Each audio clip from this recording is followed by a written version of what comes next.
Hey everyone, how are you? My name is Joey Camire, and I'm here to talk to you today a little bit about this idea of designing for divergence. To start, let me just say I'm a principal managing director and part of the founding team at a company called Sylvain. We're a strategy and design consultancy. We're founded in 2010, wholly independent, and a certified B Corp. And this slide is meant to establish a little bit of credibility with some of the clients that we work with over the past 11 years before I show you this slide, which I call the triptych of Joey, right? It is equal parts endearing, weird, and extremely impulsive. And the reason why I show this is because we all have this idea of a narrative self, right?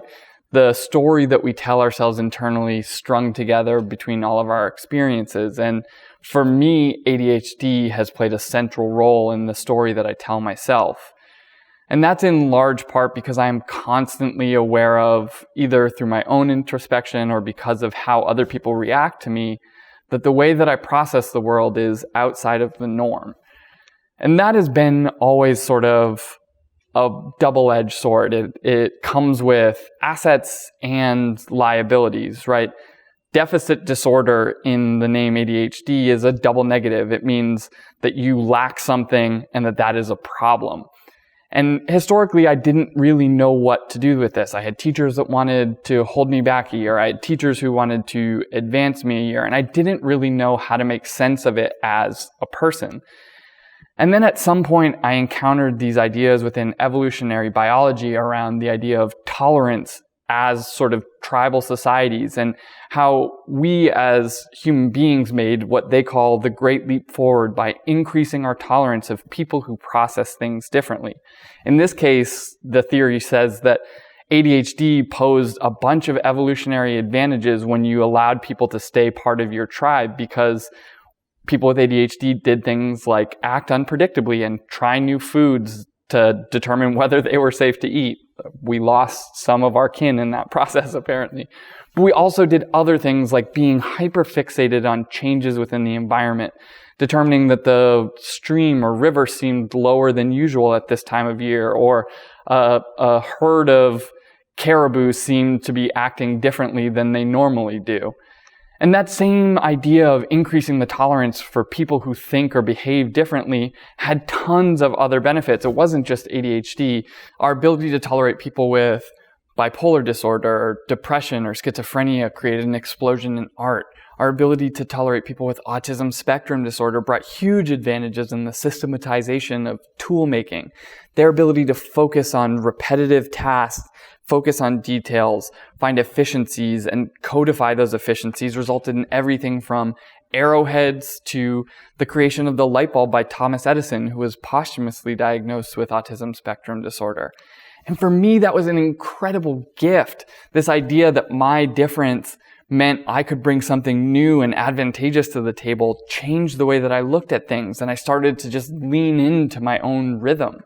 And over time, I've been able to build an experience around myself where I could embrace this idea of my cognitive diversity. And in part, that was a product of luck and meeting the right people at the right times and being in the right places. And I know it's also a product of privilege, right? I'm a straight, white, cis man, and I know the advantages that brings to me in society. But this idea, right, this sort of cliche that we see here, you don't get harmony when everyone sings the same note. While it's a cliche, we know it's true collectively.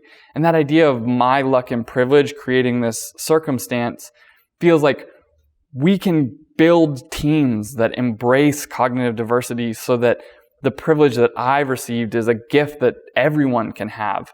And that's what I want to talk to you about today. How do we design teams? How do we focus as leaders to be able to dance with difference, to create something beautiful and embrace the ways in which we think differently from one another? I want to start with something that's a little bit fun. If you take a moment and close your eyes and try to imagine an apple in your mind's eye. Pull it up. What do you see? Do you see a shape of a comic apple? Is it red? Is it green? Is it waxy? Is it in the sunlight in an orchard? I see nothing. what psychologists call aphantasia, the ability to have sort of blindness in your mind's eye. And I bring this up not because this is necessarily a radical idea that we should all be using in our day-to-day, but to demonstrate that there are lots of ways in which our cognitive abilities and the ways that we approach things are different that we don't apply language for. This sort of blew up as a meme online, and you can find lots of articles about aphantasia now as a result of this woman who sort of sprung it into viral notoriety. But that woman was a designer who also has aphantasia. And what's interesting is she's built all of these strategies around being able to design iteratively, where she's not holding the image of what she's creating ahead of time. She's taking different approaches and has been extremely successful as a result of that. And there are other things too that have popped up into sort of meme viral status, right? This question, do you have an internal monologue? What's interesting is for me, I have a crazy internal monologue. I can have conversations with myself. I can have conversations between two other people that aren't me in my mind, and almost like I'm hearing them talk to each other. I can hear their voices. But my wife, for example, says that she has nothing, doesn't hear anything. That's not the way in which she processes or navigates the world. And while these are fun examples that we can sort of point to, the reality is that our cognitive experience and the ways in which we process the world are made up of a lot of different things, right? Everything from our neurophysiology and the shapes and sizes and orientations of our brain that's born of genetics and epigenetics and our lived experience, right? The collection of data that we've all acquired over our lifetimes, the stories we tell, the environments that we lived in, and our perspective, right? The sort of cultural heritage that we bring to the table. The idea that your culture has different values than my culture, that you lived in an environment that was mountainous, and the fact that scientists are now pointing to living in a mountainous environment actually changes the way in which you think. All of these things come together to build your cognitive style. And the thing is, we know for a fact, lots of studies. This is one study in a Harvard Business Review article that points to increased cognitive diversity results in more effective problem solving and more interesting problem solving. But this is one study of many. It is a known fact that cognitive diversity improves the outcomes for teams and companies. We have all these stories that we tell ourselves about it, right? A young black senator from the south side of Chicago pairs up with an older white entrenched Washington veteran from Delaware with a tragic story. And they come together, and the tension created within those two stories results in great successes, right? Pulling the country out of the Great Recession or building the Affordable Care Act were in part a product of these two people having different experiences and ways of approaching things. There are fun examples, right? Ryan Gosling and Rachel McAdams hated each other when they were filming The Notebook, but the result was a cult classic that people love to this day. Things like the Grey Album, the merger of Jay-Z's Black Album and the Beatles' White Album, things created decades apart in very different parts of the world by people with very different experiences can be merged together into something that has a beautiful tension mixed within it. We talk about the Apollo 11 flight crew as amiable strangers that didn't know each other and had very different experiences and were still able to achieve great success. Even Gary Kasparov creating centaur chess, this idea of any team on two sides of a chessboard can be made up of any number of people, any number of AIs. And what we found is the teams that have the most diversity in both the AIs and the people on each side are the most successful chess players. Right? We know this, and companies know this, and they've known it for a long time. This is an old Steve Jobs quote about what happens when your teams lack diversity. You come up with predictable, stale, linear, boring solutions to problems. And as a broader culture right now, we're having this amazing reckoning with diversity and trying to resolve the ills of our past as a society. And yet, as we do that, bringing together this diverse group of people within a team and then forcing them still into an organizational monocultural approach to problems, is not going to take advantage of all of that cognitive diversity that you're bringing to the table. Because process ultimately is about efficiency, right? Process is looking not at outcomes in terms of how wide or interesting or breakthrough they can be. It is about replicating something that you've already done in the past. And for good reason, this idea of process and our obsession with it was born out of the Industrial Revolution, where we were increasing manufacturing at an incredible rate, and we needed to replicate objects that were the same, one after the other. But in knowledge work, in creative work, in design thinking, that's not the objective that you're looking for. You're looking for breakthrough, for magic, for beauty, for something that is going to push us leaps and bounds forward. And process is not going to be that thing, particularly a monocultural process. The thing is, process narrows our tolerance of what we're willing to accept, right? This is the way we do things. If you diverge too far to one side or the other, all of a sudden that's no longer acceptable. But increased tolerance, like the examples I spoke about in the beginning, have this ability to widen our aperture and our potential for breakthroughs, for disruptive thinking, for expanding what is possible, for serendipity.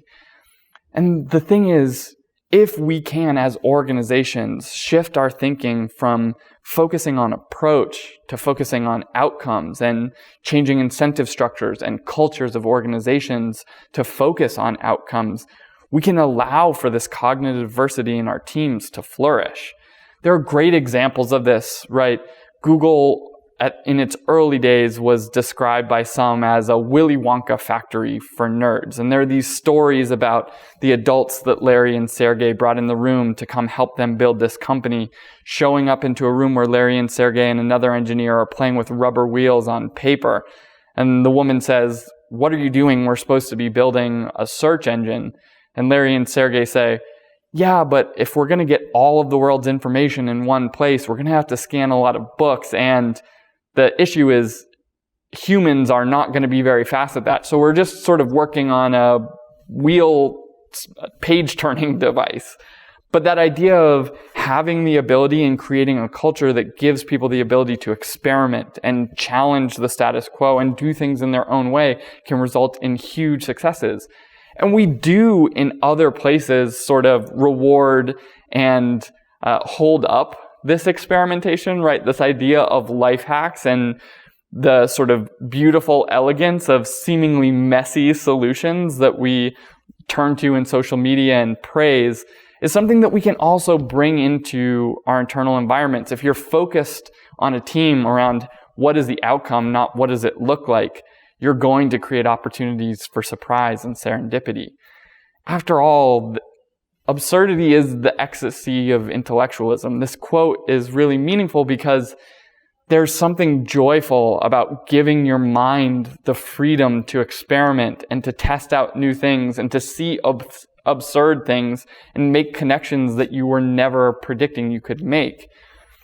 And so as leaders, as designers, as technologists who are turning to your own team, the question is, how do you design for divergence? And I can tell you sort of some of the things that I know that you'll experience when examining your own team and what it's going to take to make your teams more divergent and embrace cognitive diversity. The first thing is introspection. It means that you need to be able to examine your own machine, right? The way in which your mind works, what's different, what's not, what do I need? And the way that we do this internally at our company is by having everyone fill out user manuals, not as a mechanism of monitoring the way that people work, but as an ability for them to understand when are they at their most successful, when do they feel like they're thriving, when are things the hardest for them, what are things people might misunderstand or misinterpret about the ways that they work. And then we allow teams to share those with each other so that when they're entering into a new collaborative environment, they can say, well, I work at these times of the day, or I'm most successful in these types of environment, or I need to write on paper, or I'm an external processor, while I'm an internal processor. How can we design a work team that's going to accommodate both of us and we can both succeed and thrive? But that also demands an openness in the way that you're working, a sort of a willingness to break outside of your comfort zones and experience different ways of doing things and sort of relaxing the reins of control on the way that other people work and focusing on what you need and allowing others to focus on what they need. But that idea of discomfort is sort of unavoidable. Diversity always brings friction, right? It is people who see the world in different ways, and that friction can be beautiful. And the idea that you need to avoid discomfort at all costs is wrong. The idea is that you need to build skills on your team to confront conflict, work through it, come to agreements, and be able to build systems together to move forward. And the last thing is that cognitively diverse teams need this idea of charity. I think Jonathan Haidt is a person, a sociologist from NYU, who talked about this idea of charitable interpretations, right? Giving someone the benefit of the doubt when they're working or when they're communicating something to you that they need with the most charitable interpretation possible. But this means giving forgiveness to those around you and a sense of understanding and grace to be able to have mistakes in the process of getting to something that is greater when you were approaching it through a purely monocultural lens. And I can tell you from my own experience, this idea of building cognitively diverse teams has paid huge benefits for me. This is Ben.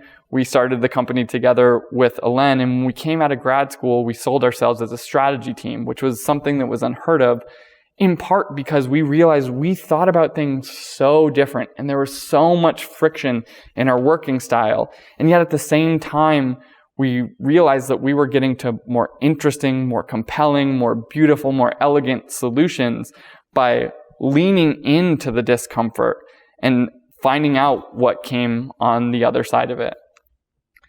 The thing is, we know we're going to be embracing a time with more diversity on our teams. And there's sort of this question of, will you embrace diversity not just as sort of a nice concept and bringing equity to people, but also as an ability to build something greater by embracing the ways in which we're different and allowing people to thrive by being themselves in the ways that they work.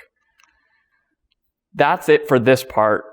You can find more out about us at sylvain.co. We also have a weekly newsletter around sort of giving actionable insights to things that we're discovering and toying over ourselves every day in progress report.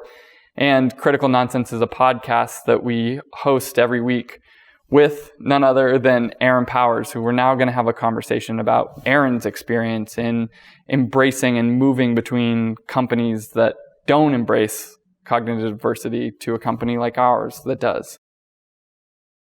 Aaron, managing director, strategist, wonder person, good friend of mine. I wanted to talk to you. I feel so honored to spend another day with you like I have for the past 1,000 plus. It's really nice. Through a screen. Yes. The reason I wanted to talk to you outside of being a brilliant, wonderful person is because you've been really open historically and publicly about sort of the transition that you made from past work environments into when you joined Sylvain and how the experience of going from very constrictive, restrictive, one way to do things cultures was to moving into a culture that was accommodating and asking you to be and bring yourself to work. And so I was curious if you would talk a little bit about that transition. Absolutely. I think there are two sort of major chapters almost of that transition that have really, I think, borne themselves out in the way that I now prefer to work, which isn't similar to the way that I used to like to work. I think one element is about getting used to an environment in which freedom is truly and fully embraced. And when you no longer have the sort of safety net below you or around you that says this is the way that you're supposed to do it, or this is the way that you have to do it. You're filled with equal parts fear and joy and elation. Um, but I think that one of the biggest things that started to come out was sort of an awareness of the voice in your head that tells you you're wrong. When you constantly hear basically the Scrubs guy just saying you're wrong over and over and over again, you start to learn to tune it out because you recognize that you're the only one who's telling yourself that. But it's one thing to, you know, sort of face this creative boogeyman down, which is the creative boogeyman of freedom in going into new space. It's a totally different one when you then are leading in that environment. And when you're trying to help others embrace collaboration, humility, forgiveness, trust, like all these things that feel like they should just go on a successories poster become essential to creating breakthrough ideas. And you also end up facing down your own natural inclinations to build people into structure. It's again fighting that voice and making sure that you encourage everyone to go out, do more, try more, and break things.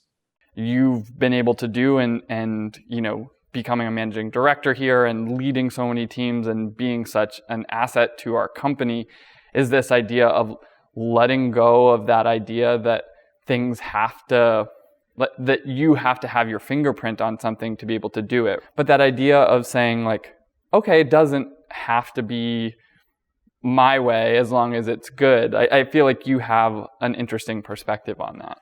Not everyone wants to do the work of plumbing the depths of their soul in every minutia of every conversation because it's draining. It's inconvenient and it's a lot for everybody.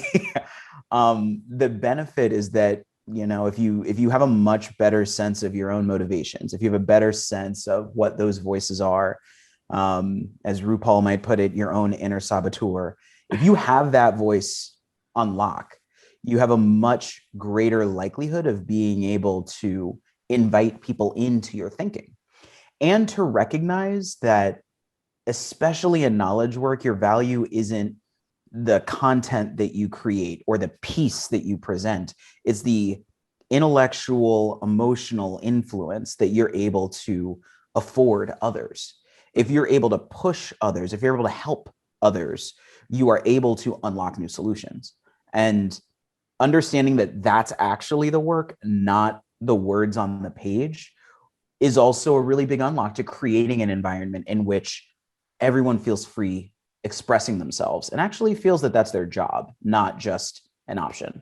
Within this knowledge work realm, and certainly within creative work, almost always it's a collaborative endeavor, right? And this idea of asking someone to bring themselves, but also creating the space for them to bring themselves. And that idea of, I think, intellectual and emotional safety is really important. And I'm curious if you have any like tricks or tools. You know, there's no such thing as a silver bullet, but at the same time, maybe from the perspective that you sort of go through it philosophically, you know, how do you approach something like that?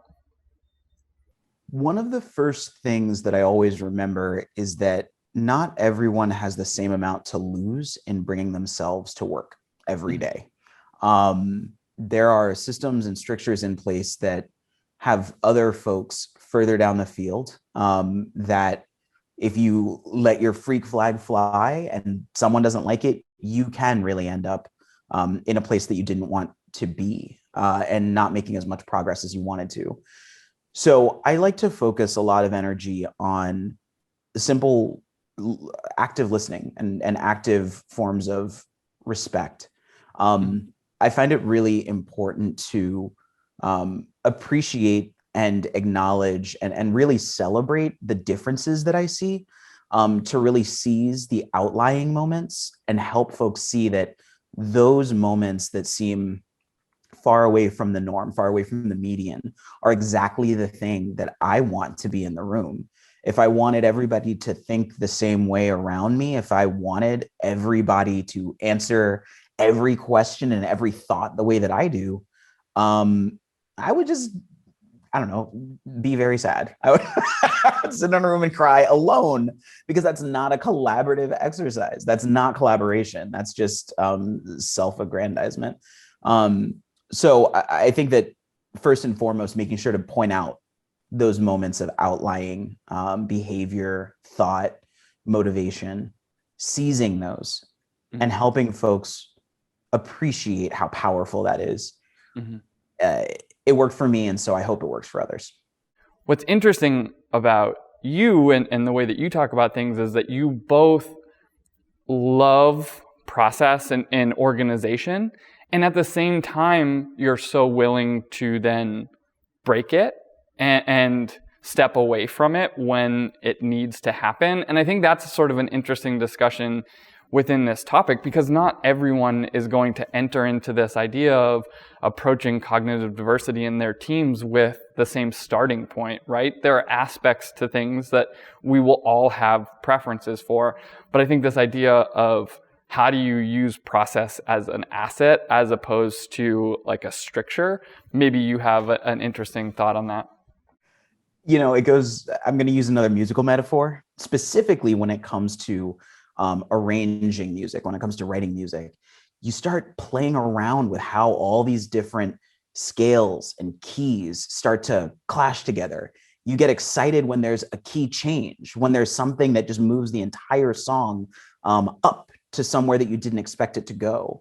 And I truly do apply that same sentiment to every team that I work on. And I think at our company in particular, every individual project is its own new arrangement from scratch every time, where you're trying to figure out what do we do together? What sort of music do we create together? And all of the same principles come into play. Listening super closely, reacting as new insight and new intelligence comes forward, and trying to not be afraid to screw it up. You're gonna play a wrong note together. It's gonna sound off. That doesn't mean the entire performance is ruined. So I like to apply that music forward mindset in anything we're doing. But I think that if we improvise a little bit, we're in good shape. This idea that something can be uncomfortable and also good or better or like stronger or allow you to flourish or thrive is sort of a tension point, right? Like where we need to be able to say, like, in a moment, this may be uncomfortable, but in the broader scheme of things, this is better and good, and we all feel happier. I'm curious if you have any thoughts on that. Leaders have to make others uncomfortable, and they have to show their own discomfort. If we don't show the vulnerability and the discomfort, our willingness to grow, the sort of humility of the unknown that we are facing every day, then why would we expect anyone else who we're working with, collaborating with, to do the same?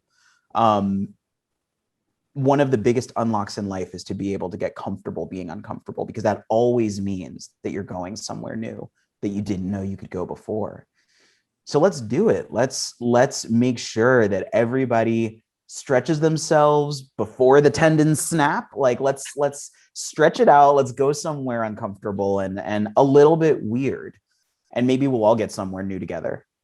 Metaphors. I got a lot of them. I think that's a good place to stop it, and maybe we transition over to Q&A.